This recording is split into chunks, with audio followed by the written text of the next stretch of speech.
Magandang tanghali po. Kakain po tayo. Ito, hinog. Pipigaan ko nga ito naman. Kasi marami na pong hinog na siling labuyo ko. Ayan. Dalawa. Tatlo. Apat.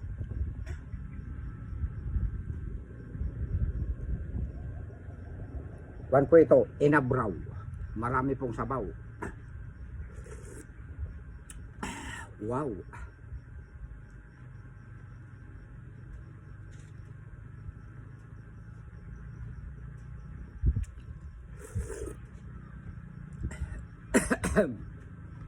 Masarap ang kanyang hanghang.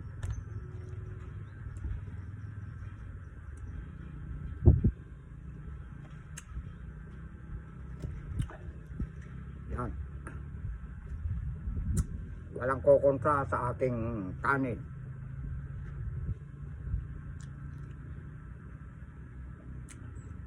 Sinahugan ko ito ng balang na ampalaya.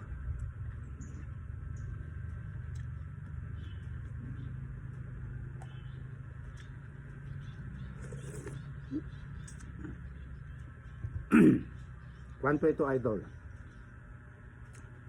Sinampalukan, hinog na sampalok. Kaya inabraw sa Ilocano. Kwan ito, nagpireto ako ng yung mga parang galunggong, japayuki kung tawagin. Ayan.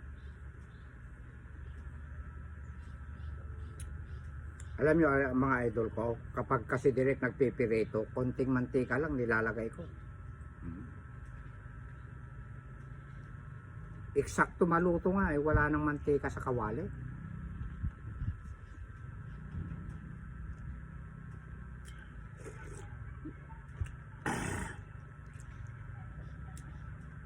Oh, balang na ampalaya, ang sarap.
Wow.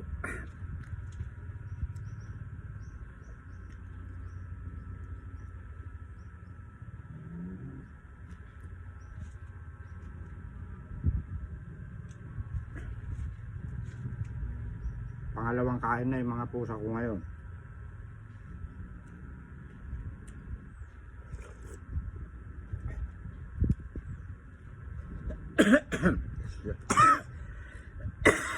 Excuse me po.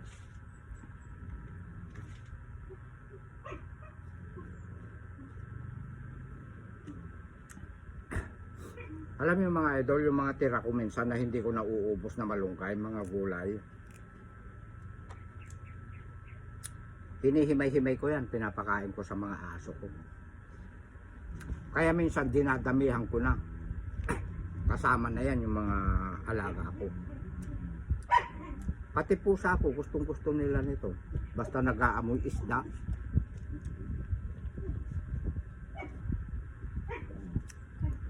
Minsan naman, pag kukunti na iluto ko, nauubos ko.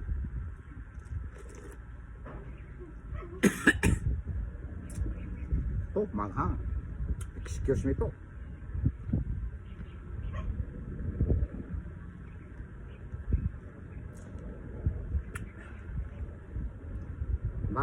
Marami pong nanghingi ng magagulay ko, tiga parugrog.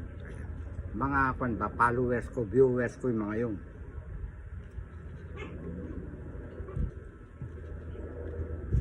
Inaabutan ako ng pera, sabi ko wag na lang.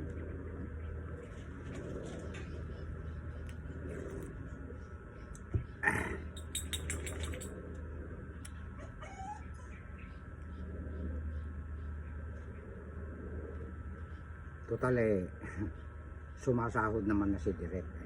Pero alam niyo mga idol, noong mga nakaraang taon, hirap ako sa load. Paglulod, mga pambudget ko dito, pangkape-kape.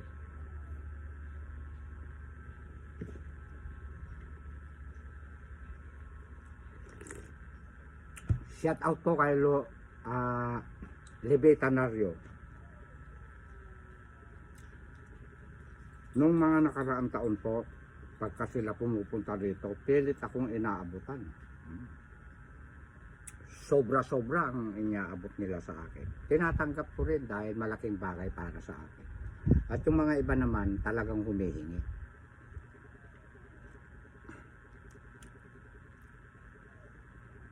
Kaya yung mga baser na sinasabi nila, sakalang nila ako kilala dahil sumasahod na ako. Hindi po totoo yun. Sadyang sila'y mga kasama nila ako. Sila bumibili dito noon. Yung iba naman nanghihingi.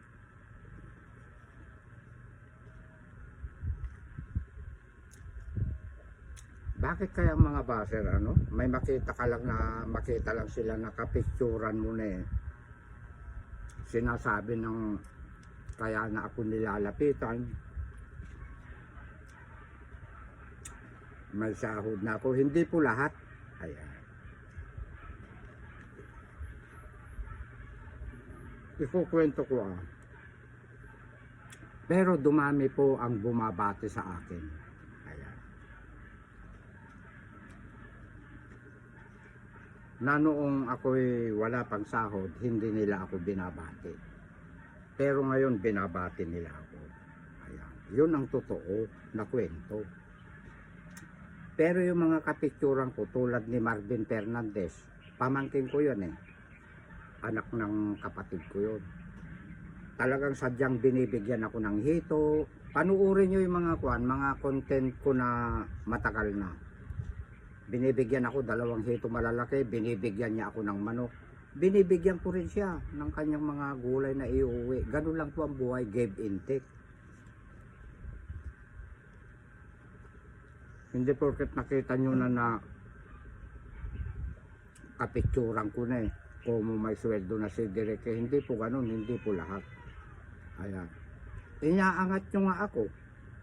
Binabagsak nyo naman yung isa. Paano ngayon yun?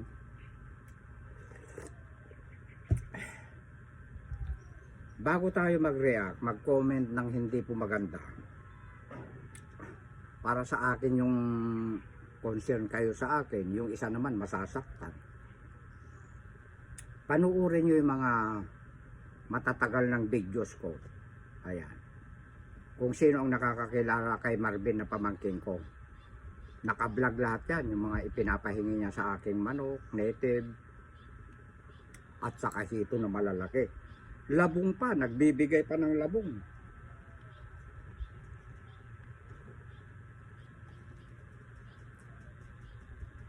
Yun namang mga babae na friend natin na tiga-Parugro.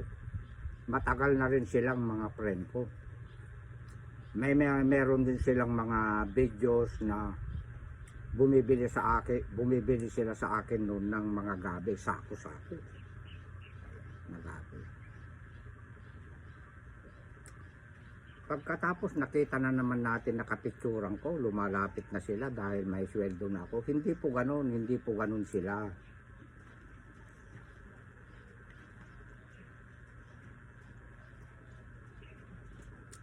Kaya yung mga followers ko, viewers ko na nakakasubaybay sa akin mula nung maliit pa lang ang bahay ko, alam na alam nilang pangyayari. Namumukhaan nila yung mga kaibigan kong talaga, kapicturan ko. Kasi alam yung mga idol, baser lang kasi ang mga yan Yung pumupuna ng ganyan.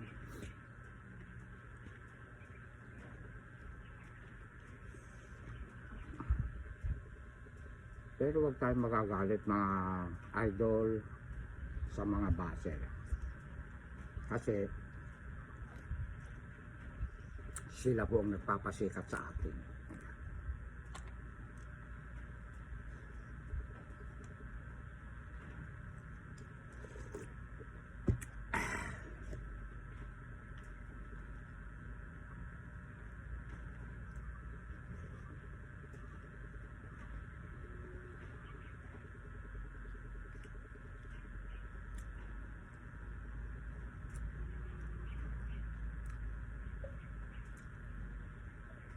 Naitanim ko na yung 6 na saging.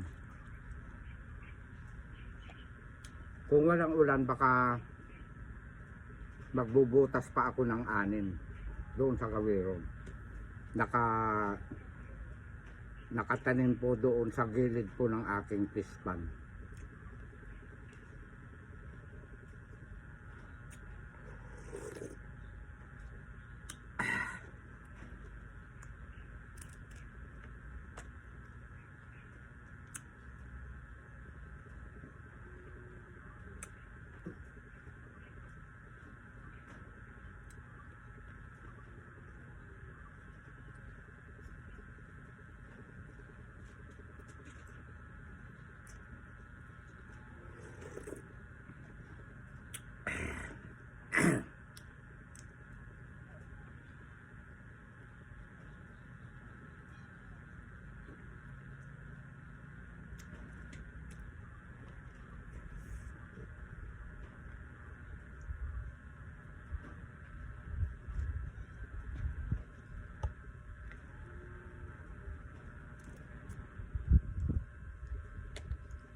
Marami itong nakuha kong malunggay.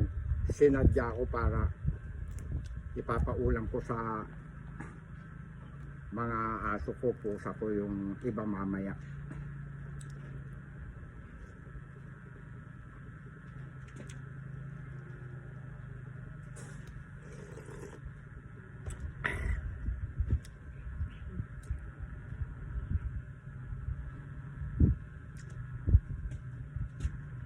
Nagmerenda pa ako kanina.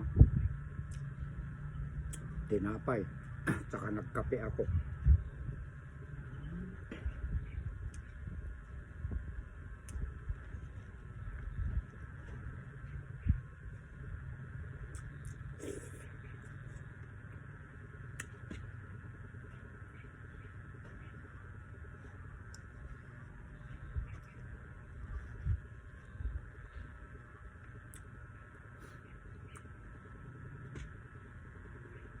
Kaya hindi na ako sasandok.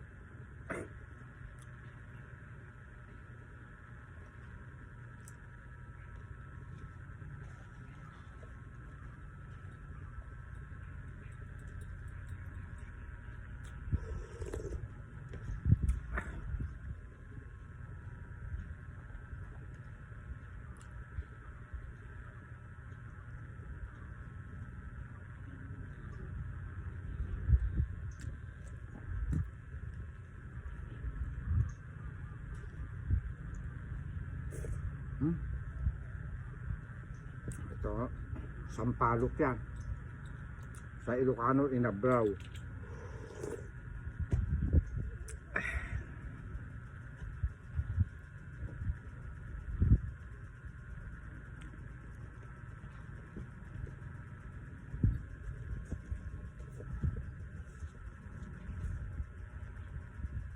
Okay, baba ka dyan. Kumain na kayo eh.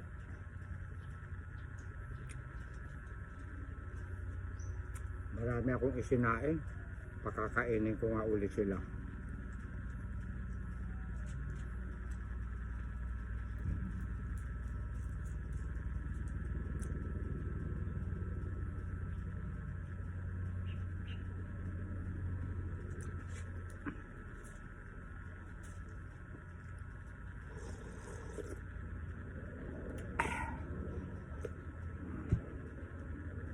Wow, may 2 subo pa oh. Hindi ko na uubusin. Nabusog. Puno ito ng sabaw kanina. Ito naman, hihimayin kong ganyan. Tapos pakakainin ko uli yung mga aso ko.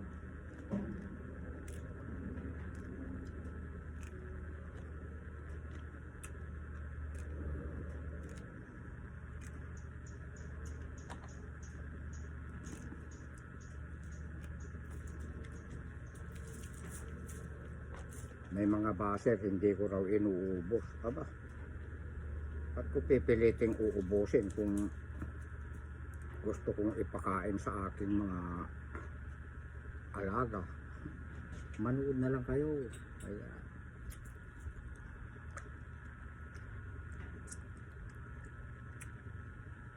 Pwede kaya pumikit kayo.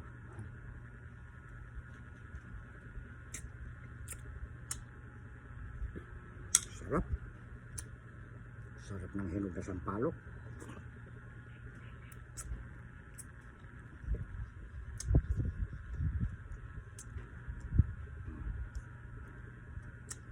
Marami pa yung stock ko na sampalok.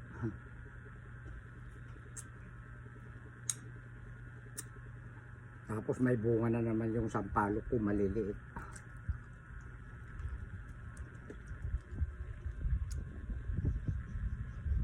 Ito, dadagdagan ko ng kanin nila. Yan.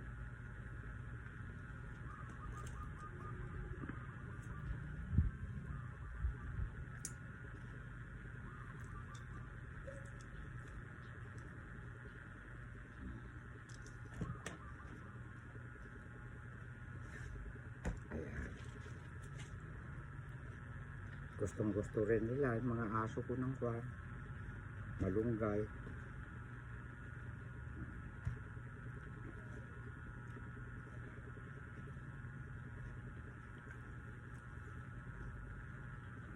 O, diba?